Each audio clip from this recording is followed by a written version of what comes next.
Now, some people say they've had bad experiences with nuns in school. But tonight, we'll look to have a great experience with these nuns who will be teaching us all. So please stay with us.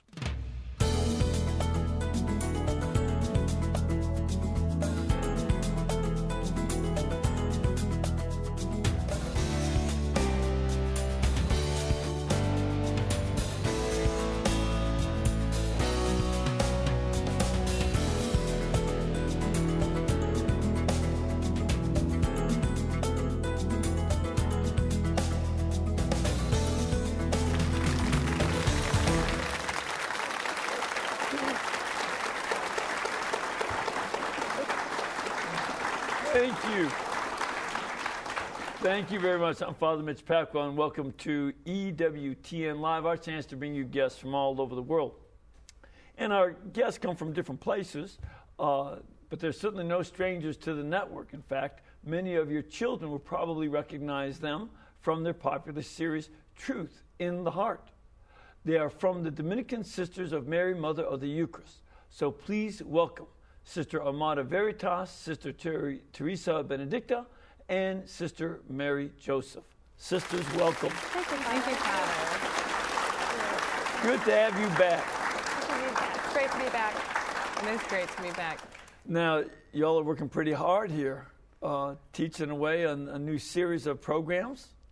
What are you teaching, Sister? Well, this year I'm trying to do third grade for Truth in the Heart, and my topic for the year is the Our Father. So I'm doing a number of shows on the Our Father. Okay. Sister? And this year I'm doing a series on pilgrimages, and there's some world pilgrimages in the United States, pilgrimages that you might make in your local area. Okay. And Sister, what are you teaching? I'm actually teaching about the 4 seasonal antiphons of Our Lady that was traditionally done, or is still traditionally done throughout the liturgical seasons. Okay. Yeah. All right. Now, before we even get into those topics, where are you teaching now, Sister? I was teaching in South Carolina, in Hilton Head, South Carolina. Oh, well. I'm at the Mother House. I teach the postulants. Okay. The tough group to straighten out. Tough group, yes. And I've been in Ave Maria, Florida, teaching in a high school. Great, great. So let's start off with, Sister, with what you're teaching. Are you teaching the same thing in Ave Maria, or is this just for the TV series? Well, you teach what you love. Yeah. So I teach it differently, obviously, to high schoolers than I would teach to the TV series is geared toward third grade.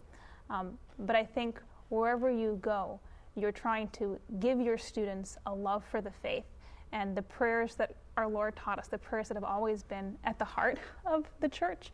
So yes, I'm teaching it very differently than I would in a classroom of high school students, but I'm still trying to communicate that same love for the prayers that have always been part of the church. Now, in terms of this, you're teaching the Our Father. Do you think they don't know it yet, or why are you teaching the Our Father? I think because, we hear prayer so often, it's very easy for us to forget the power and what they mean. Mm-hmm. This 2 weeks ago, actually, I was visiting a friend I have who's in prison, and he had just gone to confession to the bishop, and I was speaking to him the day afterwards, and he was just beaming, and he said, "Sister, it was the strangest thing, because the bishop, after hearing my life's confession, told me to pray one Our Father."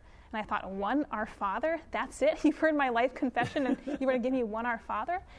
And the bishop said, "Pray." Now, don't project, Sister. Yeah. So, but the bishop told him, pray it as if you've never prayed it before. Take your time and really think about, what do these words mean?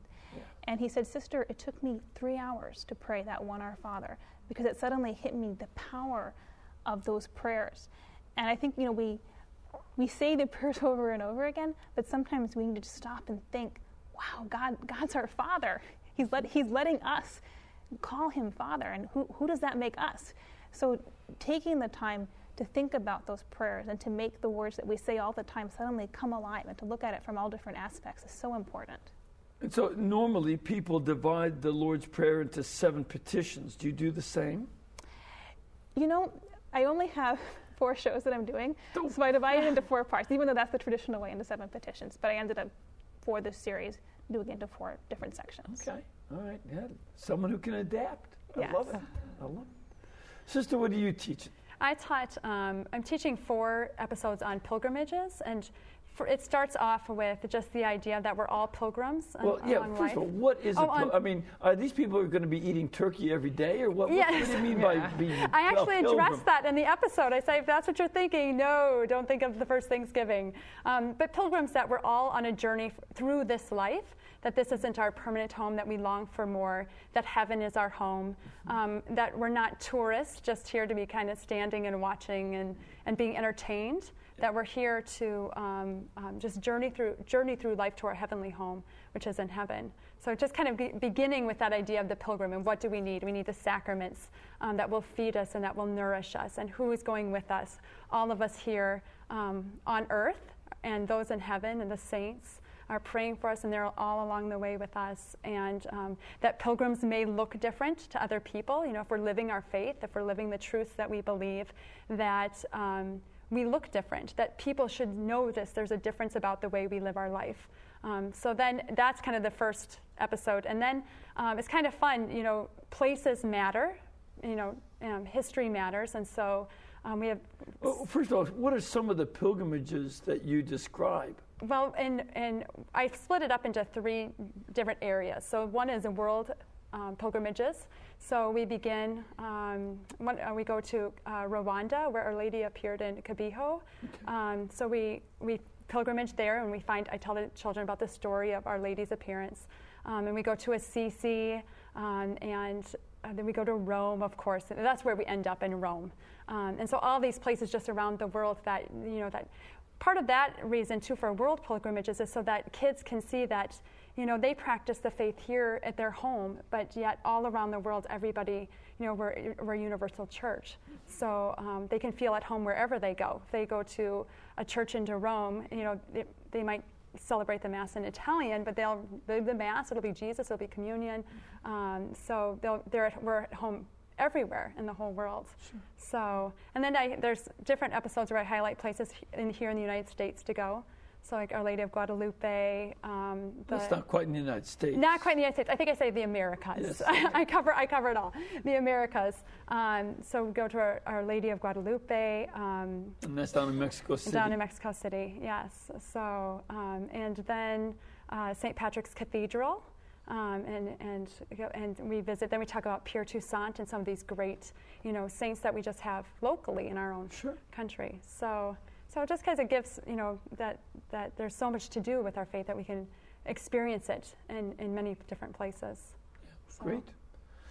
And Sister, you were doing your recording today. Yes, Father. So you were probably a little tired, but what were you trying to communicate? What's the topic that you're dealing with? I have a particular love for music and how effective that is in teaching children, that especially the children I've taught younger, even middle school and high school. So I took the Marian antiphons and I translate them and just go through each verse. By Marian antiphon, what are you talking about? Because a lot of people don't know what that is. No, very good. I do explain that. In my first episode, I talk about how an antiphon, I talk about the divine office first, the prayers that priests and religious pray every day. And I talk about how there's psalms that you say at different hours of the day. Mm-hmm. And before each psalm is an antiphon, which usually prepares you for what is going to be prayed in the psalm. So then after having described that and saying how there's different liturgical seasons of Easter, Christmas, ordinary time, and then I go through the Lent. 4. Lent, yes. Well, and Our Lady only has 4, so she's put, you know, they're put into double. Some of them have 2 seasons, and going through the actual words of the antiphons, they're so rich with meaning because they describe the virtues of Our Lady and how you can pull from that and talk about how much she brings us to Christ and just her Marian role in our lives. And it's all through the hymn. And then at the end, the Truth in the Heart Choir, which is all the sisters, they get to sing the hymn. So it's really kind of neat. So it kind of brings them right up to the point where they could sing it. Do you sing it in Latin or in English? This time, last year I had done my hymns all in English. Mm-hmm. And this time I chose to do them in Latin with the translations going to be showing so that the child could be reading what we're singing. And last year I actually did the format of teaching a verse. There were Eucharistic hymns. And I taught a verse in the episode so that the child would actually learn it. So there's this back and forth between the child viewing and the Truth in the Heart choir. Okay. But this year it was a little bit easier to do more catechesis with the words of the hymn, and then at the end wrap it up with us singing the Gregorian chant. Because to teach Gregorian chant in 30 minutes would be a little bit much. Yes, that's not easy. But it's, God willing, they'll get them started to want to learn at some point from someone. And the nice thing is, if you get the episode, you could keep rewinding it and actually learn it yourself. There you go. You know what I mean? So it works. And I thought I was the son of a used car salesman. No. Now, in terms of people know some of these antiphons, at least a couple of them are very well known. The Salve Regina. Correct. That's the Hail Holy common. Queen. Yeah, that's very common. And the other one would be the Ave Regina Caelorum is the least commonly known. There's also the Regina Caeli, which means Queen of Heaven, and that's done only at Easter, which we pray usually as a prayer too. Right. And then Alma Redemptoris Mater, which actually I didn't even know much about. In fact, we learned the song the night before we taped. So it was great. Yeah, it's beautiful. And there's some wonderful settings for all these. There's a different settings to these hymns because they've inspired so many wonderful composers to set these in new ways. Yes. So it's just very, very cool. I kind of bring that up in one of the episodes because the words are actually over 1,700 years old. And to say if you had written a hymn now, it'd be 3,700 that they'd still be singing it. Yes. And that's how rich these words are, that they still are singing them. Yes. And that's almost, in a sense, that's why you want to learn them yourself. Exactly. So you can, your mind is made more beautiful by the words of the hymn. And they're probably hymns that'll keep on going. Now, this is a couple things.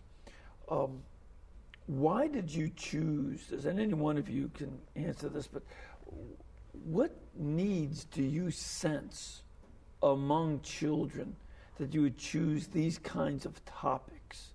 And why do we need to deal with some of that? Anyone of you? I think, it's kind of the same in the world. There's just a hunger for truth.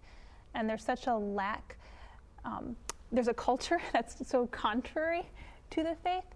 And there's such a need for just giving them the basics, making the faith come alive for them, and letting them see the connection between the truths of the faith and reality, and realizing this has to do with reality. These ancient traditions of the past aren't just traditions, but they're ways of answering the questions of your heart. And so coming back to the sacraments, to prayer, to Our Lady, to the life of Christ, to the church, all of that is so essential to the hunger that's within the human heart for how do we answer life's problems? How do we answer a culture which is so contrary to everything we know? And those very simple things that have always been part of it give an answer, give meaning to our life. And so even though it may seem like the topics are very simple in some ways, it's that simple truth that we so hunger for. Yeah. I think also a lot of the things that we do too is try to show the richness of the faith. That the truth, it just isn't this stagnant doctrine, that there's a great richness, a great beauty.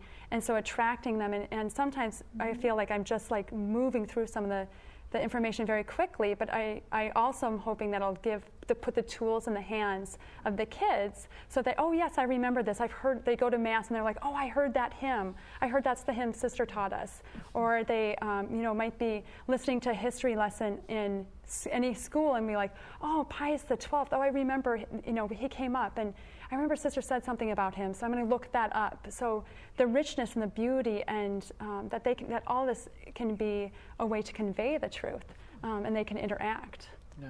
One thing too in all of our shows, and it's interesting because we're all very different styles of teaching, but we all really emphasize the lives of the saints, and every sister constantly comes back to the saints' stories. And I think there's such a need in our culture for witnesses, for people who witness to us of how you live the faith in your everyday life. And so that's a common theme and a common need in society of presenting those heroes, presenting those witnesses, presenting the people you can look up to who've been there, who've done it, who've had the answers, and who are successful and happy and joyful and in union with Christ. Yeah. Now, one of the things I was interested in your series, Sister, which deals with the pilgrimages and history. We have a lot of nonsense history Yes. out there, especially about the Catholic Church. Yes. There are, what are you doing to try to counteract that? Yeah, well, I think that's a great point. I think with history is, how do you find out who you are? Well, you know, when you're growing up in a family, your parents tell you stories, and they tell you stories about when you're little, and they tell you stories about your family background. And that's no different for the family of God, is that we need to know our family history as well to know who we are as Christians. And we have, again, such a rich family history that we can see God's providence moving all through time, and to look back and to see that we stand on the shoulders of giants. You know, that that we're not alone, and they face the same, you know, maybe cultural problems that we think are unique today. We can look back and we can learn from them. So I think a problem is people want to rewrite history, and we have to be very careful as Catholics to know our history and to know our family story, and not to be told, well, this is what, for example, Pius XII did, and we need to know, no, this is what Pius XII did. He saved Jews. He was a hero to many of the Jewish people in World War II. The state of Israel, honored him very profusely because he saved, between 600,000 and 800,000 Jews. God bless him for that. So this was, and again, you hear all this nonsense history. Yes. And you hear it so often, that it becomes, like Hitler said, the big lie. Yes. You tell the big lie, and it'll be believed more than a little lie. Yes, and we need to be able to articulate these stories of our heroes of our past, and whether it's the far past or just even the recent past, and to be able to say, no, they lived their faith faithfully, and that they can't. Don't rewrite our history. We need to claim our history and this is true not only for us as Catholics, but also for us as citizens. The attempts to rewrite history. I just had a man on the radio today who was saying, well, don't you think that there's a weakness in Catholicism because, Catholicism isn't very democratic and so on? And I said, wait a minute. What was the first colony to allow freedom of religion? It was the Catholic colony of Maryland. And he didn't realize that. Yes. And we need to let people know, and that it was in fact the Protestant Puritans who came in there and took away religious freedom for Catholics and everybody else. So these things have to be known. Yes. Sister, with you, in terms of these Marian hymns, why do you think children need to know this? I know they are written in Latin, and why do you teach that, and what connection between that and the liturgical year are you trying to make? I think what is most beautiful about music, especially Gregorian chant, because of its ancient richness and tradition, is it brings with it so much more than just notes and words, because it's been delicately put together so that certain words are accentuated. And especially, I know in teaching elementary children, they actually love to learn things in a different language because it's new and fascinating to them. So actually learning in Latin is very simple because sounds are so real to them, and they're sponges taking in the sounds. So I find that the hymns, they stick. So even 20 years later, they can actually sing the Tantum Ergo, or they could sing the Te Deum, they could, because they learned it in Latin. And in that sense, it's a teaching tool that's extremely effective in memorization. Yes. So that's why I love to work through hymns, whether it's English or Latin. Latin I like to bring in so that they're not afraid of it. I find in teaching children lately, like in the schools, I taught the whole school, this new school we had started teaching in the Tantum Ergo.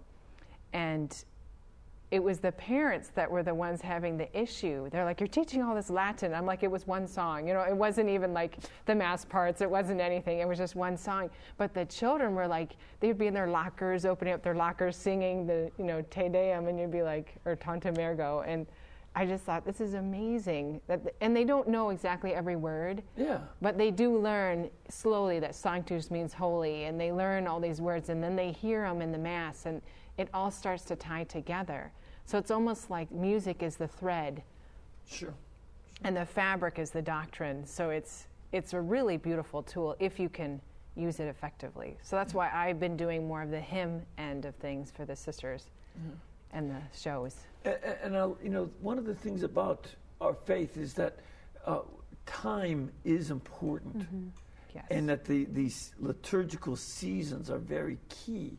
So this is an interesting way to get a flavor for time by the hymns that belong to certain times of the year, not to others. And in the episodes, I encourage the students as they're watching your children to actually learn these because they're short. Other than the Salve Regina is a little longer, but the other ones are very short, to sing them with their family during those seasons because in a sense it'll bring color to the seasons every year. So they're not just saying the same prayers every night. They actually are in Advent, so they sing the Advent antiphon. Right. Yeah. And you, sister, do you have anything that you wanted to add on in terms of what you're doing with prayer? Well, just that, it's such a unique opportunity to be able to do it on international television. Sure. Because, when you're in the classroom, you have that opportunity of, the children are in front of you, you're praying with them, you're taking them to the chapel. But to have that opportunity to reach those children who might not get you in the classroom, who might not have sisters, and to be able to speak to them and to share with them what you love is such a gift. Yes. So I'm so grateful to EWTN for giving us that opportunity to reach millions who we would never be able to touch otherwise. Exactly. And there's a great, I certainly found a great interaction between being in the classroom and being in the studio. The classroom, you learn what you want to say. Yes. That's a great learning experience. But then you can bring that experience and see what helped students, what didn't, and offer that here on the studio. And that's kind of a nice balance. Yes. Yeah. Plus, you're keeping right in the tradition of Saint, that just slipped my mind, who did the great series of sermons in North Africa and Carthage. Cyprian, Saint Cyprian, who did the thing in Cyril, but it was Cyprian, who did that long explanation of the Lord's Prayer, going through it word by word, part by part, and seeing that there's a rich theology in all this. That's another great advantage. Yes. And there's so much. You look at the prayer and it seems very simple, but as you start to write your lessons or go through it, you start to realize, wow, I never thought about this, and trying to figure out, how do I present this in a way that's engaging to a 9-year-old? How do I make these stories come alive? How do I make this doctrine, which is huge, become little for them, and yet still be huge? It's quite a challenge and quite a gift at the same time. And we learn as much writing the shows, I think, as the kids do. Sure. Perhaps learning from them. That's one of the things that makes teaching so much fun. Yes. Would there be one or other particular phrase of the Lord's Prayer that especially, gives you enthusiasm? I think just the words, Our Father, really, I spent a long time just meditating on them. And you're going to laugh, but one of the things that really struck me is I was thinking about, as a kid, when you'd get in trouble, your parents would always do first, middle, last name. So that was the whole name. And then what was so important about a name? And it was if when you were in trouble, they want to remind you, this is who you are. This is who you're supposed to be. And clearly you've forgotten it because you're not behaving the way you normally would. And so they say your whole name. And just thinking about that in terms of, in the Old Testament, what name was revealed to us? I am. But we come to Christ, and He reveals to us that God is Father.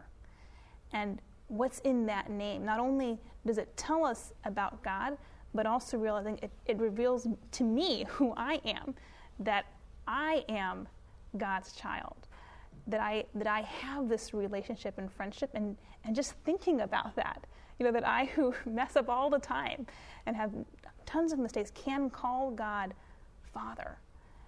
It's incredible to think about that. And so really, that's the one thing that I keep coming back to over the show, is how amazing it is that God looks on me as His child and He is my Father. Do you ever have a sense of God the Father using your first, middle, and last name to bring you onto the carpet? Oh, yes. Sister, how about you in terms of some of the things that you particularly like about the pilgrimages and the history? What aspects or what specific content that sort of catches your imagination? I think there is something that I end with in one of the last episodes is that Our Lady of Kibeho asked the children, she said, if you can't come to Kibeho in Rwanda, then please make a pilgrimage of the heart. And so, and that's a beautiful thought, that we're making this pilgrimage of the heart, that we're becoming pilgrims, that we're opening ourselves up to our goal, which is heaven. And so kind of at the end, we talk about that if they can't go traveling anywhere, which little kids can't, but they can dream about it, big dream for now, and some of them will have those opportunities with their family. But I end with like local pilgrimages that they can just do in their area, just going to their local cathedral, going to their own parish and really looking at their parish. Why is this statue there? Why was this art picked? If they have an old church, who built this church in the first place? You know, who were my grandparents a part of this church? Are there any archives in our church? Going to cemeteries and seeing Catholic cemeteries and praying for the dead and making a pilgrimage there, and seeing some of the historical even tombstones of really that are people who have gone before us, and making that type of a pilgrimage. And even pilgrimages to making shrines in their own backyard. So really seeing that they're on the way, that they can make their prayers, they can take their intentions, and that in all these places that they may go, whether there's their local church or if they go to St. Peter's in Rome, no matter what, Jesus is present in the tabernacle, and they can always go to him and take their petitions to him. One of these days, we're going to have to get you to include the Holy Land. Oh, yes, the Holy Land is in the World one. Oh. Yes. We start off there. Oh, thanks be to God. Yes. We start off there. Sure, the Pope is good, yes. but you know. No, we go to the Holy Land. Our Lord's birth, yes. his death, these things are pretty important. Yes, we go there. All right. Well, we have to take a break. We'll be back in just a couple of minutes. We want to get some of the questions you might have for the sisters, as well as questions from our studio audience, so please stay with us.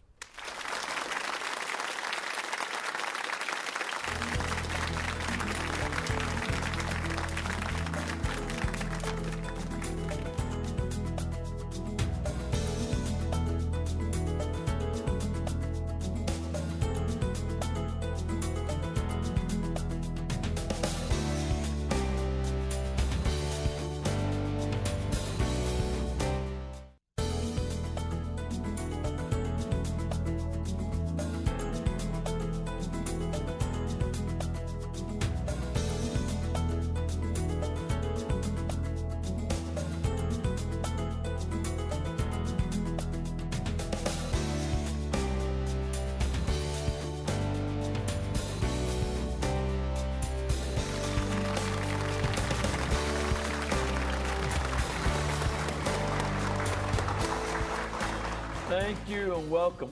We have a really nice audience here, a nice group of folks that came from Cincinnati and northern Kentucky, as well as a number of individuals from different parts of the country. And we'd love to have you come and join us. If you can get up a busload of people to come, or if you come with your families or as individuals, you're more than welcome. You can call our pilgrimage department at 205-271-2966, 205-271-2966, or go to our website, www.ewtn.com.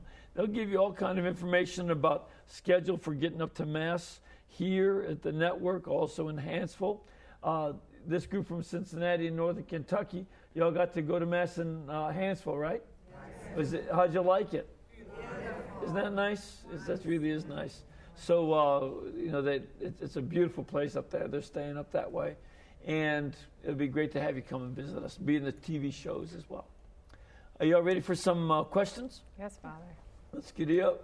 We have Cecilia calling in. Hello, Cecilia. Hello, Father. Hi, where are you from? Ohio. Great. And what is your question? I teach CCD, and I have kindergartners. And what I was wondering is, how could I keep them interested? I really hunger to teach them about Christ, to get them on fire, because when I was in the second grade, that's what set me on fire, was the sisters who told me about the Eucharist. Uh-huh. Do you have some ideas? Actually, yes. I teach first grade, which is just a little bit older, but... Younger. I mean, she was teaching second grade, right? Kindergarten, I thought. Oh, kindergarten. Okay, so you got first grade. Anyway, but what I found was interesting is this year I'd done something different than I had done before. And I had taken the symbols like Sacred Heart, Immaculate Heart, J for Joseph, fleur-de-lis is for the Trinity, all these different, and I did about 80 different symbols throughout the whole year, and then taught all this catechesis and doctrine through the symbols. And it was interesting because then I brought the little first graders into church a few times a week because we were right next to a parish, and they would just light up, and they'd see Key Row up on the lectionary, or they'd see IHS on the altar linens, and they'd be like, sister, sister, sister, and they would... There it is. Yeah, and it was interesting because all this, and then they would tell me what it was and what it meant, and they had no idea they were learning the foundation of what you need to know to then go into the sacraments and further. So it was God's gift that I thought to teach it that way this year, and how well that worked with the little ones. Oh, that's great. Any other suggestions? I was thinking too, the one thing that Carla said that was really beautiful was she had this hunger to teach the faith. And when you love something, kids pick up on what you love. Yes. And just the fact that you're excited about it conveys so much to them. And so even though you might have that hesitation of, well, how do I do it? Just communicate to them, I love the Eucharist, and here's who the Eucharist is. And take them into the chapel or give them those opportunities to see what you love. And that in itself is probably one of the most powerful teaching tools you have, is the fact that you love the faith and want to share it with them. And that's one of the things that you're both talking about, is that there's a sense of love of discovery. Yes. Some of the TV shows on other channels, Dora the Explorer, she's exploring, and kids want to explore. Mm-hmm. And there was another one of Carmen, somebody that was traveling around the world. Where in the world are you? And kids want to discover, well, where is she? And they learn about that country. Mm-hmm. These are the kind of things where you introduce them to discovery, and then that's in the real world. It's not just here in the classroom. It's out there. It's oh boy, they really get excited. Yes. So that's a cool thing to do. Did you have anything to add? I think of always being able to tell the saint stories or tell the scripture stories. Read the scriptures to them and then tell the story. And so I think any type of storytelling that you can do, and not always just reading them the story, but really just becoming in some ways a storyteller, and reviewing the story for yourself, putting them in the shoes of Jacinta as a little girl when Our Lady appeared to her, and Lucia and Francisco and Fatima, and introducing them to these stories to expand their imaginations. Sure. All right. We have a question from our studio audience. Yes. Sir, where are you from? I'm from Miami, Florida. Great. And what is your question? Well, thank you, Father Mitch, and I would like to thank you, sisters. It's sisters like you and yourself that have instilled the faith within me. My question is that losing so many Catholic schools in the nation, how do we as a people evangelize? Well, it seems we've lost a whole generation who are now raising their children and don't see a need to send their children to Catholic school. And even such Catholics who go to church who believe that CD class would suffice. I myself have 2 grandchildren who aren't going to go to Catholic school. And I don't say much because I know I would offend my son and my daughter-in-law, but it really hurts because I know how important instilling in children the Catholic faith is. And it's just frightening, and I would just like to know how we could, again, create a desire in the hearts of our children, our grandchildren, this love and desire to know more of God. Thank you. I like how Sister earlier had said that it's that what it comes from you. In a sense, the parents are the first educators, and they bring about and instill into children their first loves, whether it's for things or money or God. But that idea that whether you're a grandparent, whether you're aunt or uncle, if you have this great love for the Catholic faith and you slowly teach them stories when you can, never forcing it too much, but in the sense of bringing about situations that the children can then take in what you love so much, and it will stick whether they show it or not. But any other suggestions? Yeah, I was thinking too, it's not just a crisis of not realizing the importance of a Catholic education, it's a crisis of the importance of the faith, that the Catholic faith in our culture is so necessary. And so to me, the bigger challenge is how do we get the world to see what the church has to offer? And in some respects, it's starting small, but yet thinking big at the same time. So recognizing that we have answers to the hunger of the world, that the world's seeking for meaning, that you talked about that search for discovery. Well, think about what's on our television networks, all your reality shows, all your all of those things that people are out there looking for an answer, and not being afraid to make boldly known we have answers, and not just that we have answers, but they're rational, and that they can be explained and articulated and defended. And when you can get that across to people, I think especially teaching in high school, when I can get 17-year-olds, 18-year-olds to see that the faith makes sense, that the faith has something to do with their everyday lives, that it gives their lives meanings, that it's more than the momentary pleasure, that they're looking for this eternal satisfaction, and that they can find that within the church, they respond to that. And so I think part of our challenge is going into the culture and saying we have something to offer the culture, and not being afraid, and wherever we're at, in our workplaces, in our homes, in our families, to be bold about making known, look at the answers that we have. Yeah. This makes sense to the hunger of the world. This makes sense to the problems we're seeing around us. Here is an answer, and presenting it.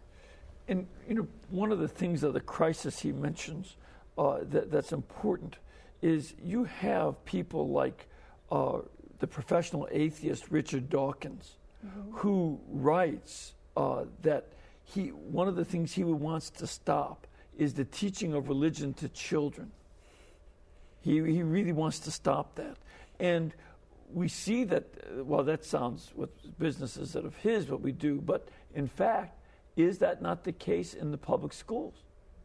That they're not permitted to teach much or mention much about religion at all. And so, whereas when I went to public school back in the 1950s, we said the Our Father every day, we had a little Bible, we sang Negro spirituals. That was, we lived down in Florida, and so spirituals were part of things. You have to be more cautious about that if you could do it at all. And that makes it more important to be teaching children when there are forces outside the church who are trying to stop it. And so I say, let's do it all the more. Let's go to another question. We have a young man here. Where are you from, sir? Cincinnati, Ohio. Cincinnati, Ohio. And what is your question? My question is, what's the minimum and maximum age of a nun? So what's the minimum age they can become a nun? Yeah. And then what's the maximum age? Yeah, right. Okay. All right. Well, there are those limits, are there not? Yes, we have. Yeah, you're in charge of the postulants, Yes, I know. In our community, it can vary a little bit by community on kind of the age range of entrance. But our community, we accept young women to enter right after high school. Okay. And usually there's a variety within a group that enters from high school to after college. Usually we kind of look to around 30 to being the oldest that we accept in our community. That can vary by community again. Mm-hmm. But how old can a nun be? Well, hopefully it will last to a long, long, long, long life. So, yes. As a matter of fact, I don't know if you realize this, but nuns have the greatest longevity of any group in our culture. Yes. Wow. Behind them are single women who are not nuns. Then comes married women. And then comes married men. And single men are among the shortest. Okay? Wow. And what does that prove? Men need women a lot more than they need us. Women lengthen our lives and we shorten yours. Let's go to a call. We have Marianne on the line. Hello, Marianne. Hi, Father. Hi, where are you from? I live in Connecticut. Great. And what is your question? Actually, it's a comment.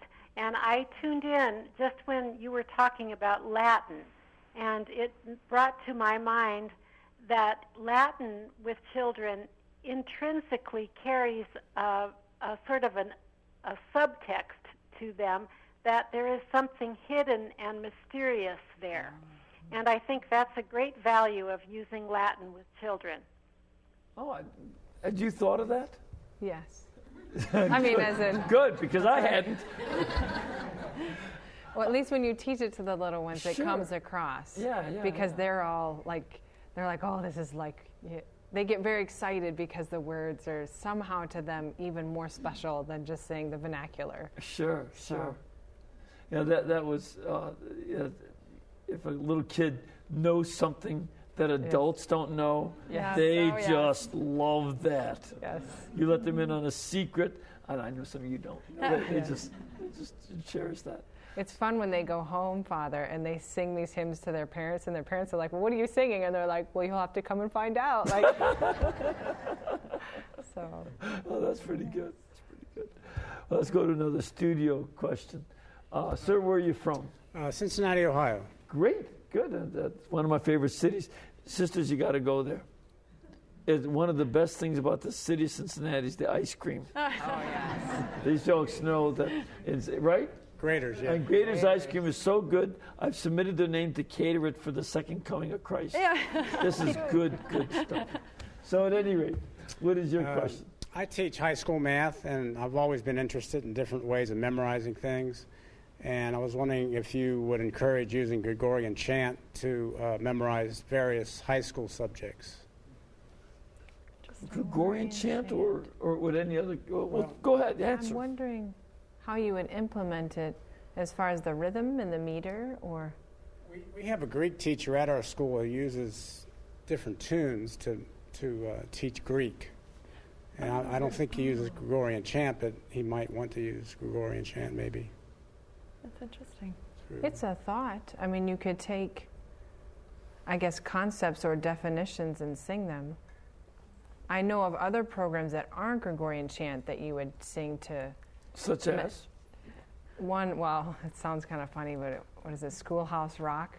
And they teach you the multiplication tables and different things. But I know in high school that I'm more of an elementary teacher, but high school, I think anything you put to music is still an extremely good tool.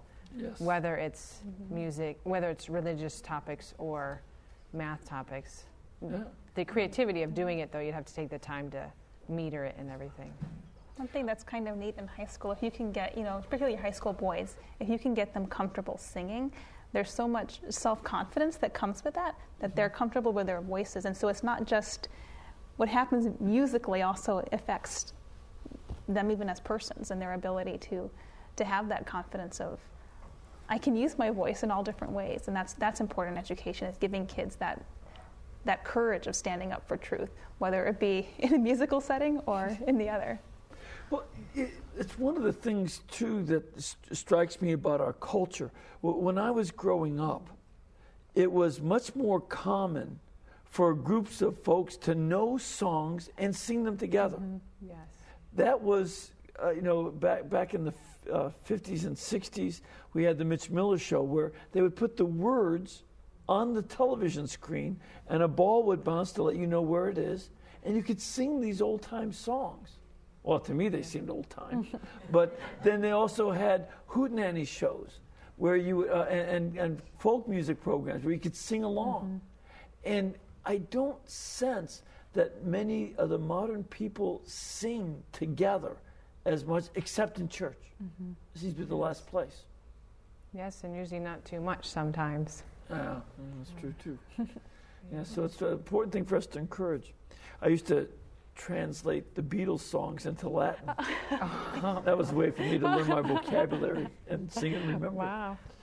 We have another caller. Dr. Alice? Yes, Father, I cannot tell you how much I'm enjoying the show.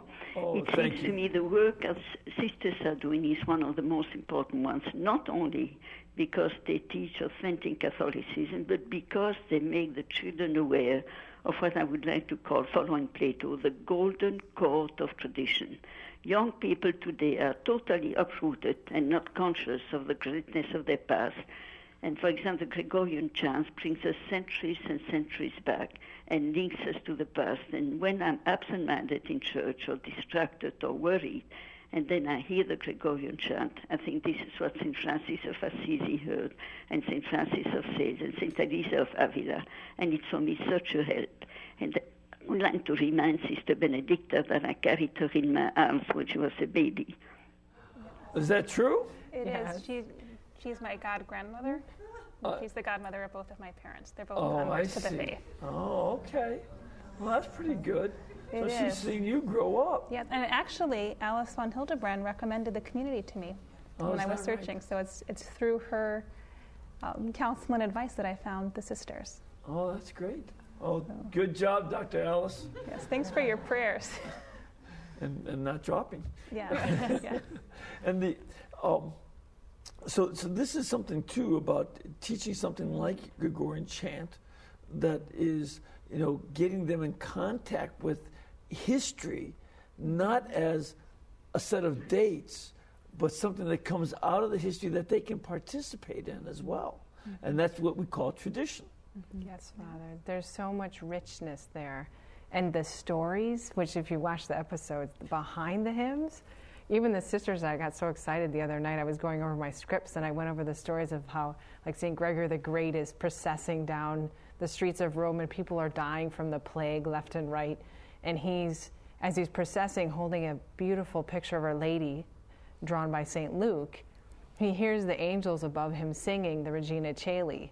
And then he adds the last line, Queen of Heaven, pray for us, alleluia. And then he sees this angel above Castel Gandolfo. And he sheathes his sword and the plague ends. So like even that story alone in that one antiphon, and when you teach that to the children, that's what they remember. And then they're like, wow, we got these really neat songs that come from angels with swords and, there's so much there. Father, I have to tell you a cute story. I taught junior and senior humanities this year, and we were covering the period of the Reformation up to modern times. And while we were doing Martin Luther, two of my senior guys were lifeguards at the local water park, and they came into class and they were like, Sister, we were having an argument while we were on lifeguard duty, and we were trying to figure out how could the church have responded differently to Martin Luther? And here are these big 18-year-old guys arguing over how could we have helped Martin Luther see the truth differently? How could we have presented it? And I thought, what an opportunity to get our young people thinking about, here's history, here's what occurred, how could it have been different? How could we have avoided the mistakes of the past? What is it that we can bring to that culture? And I think that's part of the beauty of teaching our young people the past, is because they see the strengths and the weaknesses and they start to apply it to the present. And it sounds as if it also evokes from them ideas, what could I do that would have been different then, and maybe in my own world too? How can I think differently about how to deal with the problems of our world? Mm-hmm. So that's a great benefit. Mm-hmm. Mm-hmm. Now, one question that I was thinking about with all this, Sister, do you teach the children any great pilgrimage hymns? I don't. I didn't think about that. Yes, I probably could have included that. Well, I think you got a good idea that. going here. Yes. Yeah, yes. Because that was, when you're walking across Europe, yes, you got to do something. They didn't have radios, to listen to in the car. So, they sang. Yes. And so I'm sure that there's some great pilgrimage hymns. Yes. I know in Jerusalem, at the Holy Sepulchre, there are pilgrimages inside the sepulchre where there are hymns about the cross and about the resurrection, and these are just great hymns. So yes. I'll get you some of those. Yes, please do. Yeah. I just happen to have. I can have you on my show so that you can sing them. That's not something you really want. I think you're going to want to go back to your own choir. That'd be much, much better. Much better. I assure you. Now, in terms of what parents can do, because one of the other things that we said is how important it is for you to be enthusiastic. Obviously, you are. You enjoy this stuff, and you get excited about these stories, even talking amongst yourselves in here. And you talk about how the kids get excited. What do we do to get the parents also involved and have them excited so that teaching the faith is not going to be in a half-hour show at EWTN, nor just catechism once a week, but it permeates every day at home. I think one of the questions was that there's a group of adults that have not been catechized well, and that's kind of your question, is like they don't see the importance of Catholic education because maybe they didn't receive that great of a Catholic education. And I think through one thing is getting the kids excited, but that also does get their parents excited as well, because they see the kids getting excited and they think, well, why are they so excited about this, and what do I need to learn? And I think as educators, in some ways, enticing the adults to learn and not to assume that they know all the stories, to in some ways assume that they don't know the stories, and to start with some of the simple stories, some of the stories that illustrate the great truths of the faith, that are engaging, that in some ways are adventuresome even, and to show that Catholicism isn't about rules, it's not about just morality, that those things, that the doctrine influences how we act, but there's great beauty and there's to our faith. And I think beauty is something that is a great vehicle for teaching the doctrine, but to expose people to the beauty because they don't know what they're living without in many ways. One of the things that strikes me for parents is that when the children do show this excitement, you can blow it off and say, oh, that's nice what the sisters taught you, or you can become involved in trying to figure out more about it yourself and learn and use this as a way, well, let's study this together. Yes. Not just, oh, let the sisters do it. That was one of the problems of education in the past. The sisters will do it all. And we're there to help the parents. Exactly. And we're there to help the parents. Exactly. One of the things we're constantly striving to do is to give the families opportunities to be involved. So, for example, we'll have Eucharistic processions, and it'll go out on the Monday mailers or whatever your mode of communication is. We're having a Eucharistic procession, and the children are singing, and there's going to be incense and the altar service carrying the canopy. Come and be a part of that. Or we're having a Marian procession. We're having an all-school rosary. We're having all of those opportunities for the faith, and you're having daily mass or whatever it is, inviting the parents to be there, and really as a teacher thinking, how can I get the parents involved? And those opportunities, they're manifold, and using that, realizing this is an opportunity to catechize them as well. When I invite mom and dad to help drive the children to pro-life witness, mom and dad are learning, oh, here's how I do pro-life witness with my young people. So that constant, it's a lot of work, but that constant communication with the parents of here's what's going on in the classroom, here's what we're doing, please be a part of it, is key. Yeah. It's important not to separate home and school. Yes. It has to be a team. We can't educate your children without you educating them at home. And it makes our job easier, too, at the school when you're teaching them the faith at home and you're living the faith, particularly at home. And living the faith is what the challenge is often. And but we're here to support parents in teaching their children. Yes. I do recall having gone just a few weeks ago to Atlanta for the Eucharistic Congress. Had 25,000 people. Wow. And it started off with a Eucharistic procession that went, and adoration that went on for an hour and a half. But then there was education for everybody at all levels, and in multiple languages. You know, Vietnamese, Korean, Spanish, English, of course, and all these other different groups. And that was really a very cool way, so that everybody's getting educated together in different groups, and yet we're in this together. And that was a nice way to get that going. Mm-hmm. Yes. Well, this has been a good thing. I want to let people know that you are the Sisters of Mary, Mother of the Eucharist. And this is a branch office of the Dominicans. You're Dominican Sisters. Mm-hmm. And, you know, a growing group.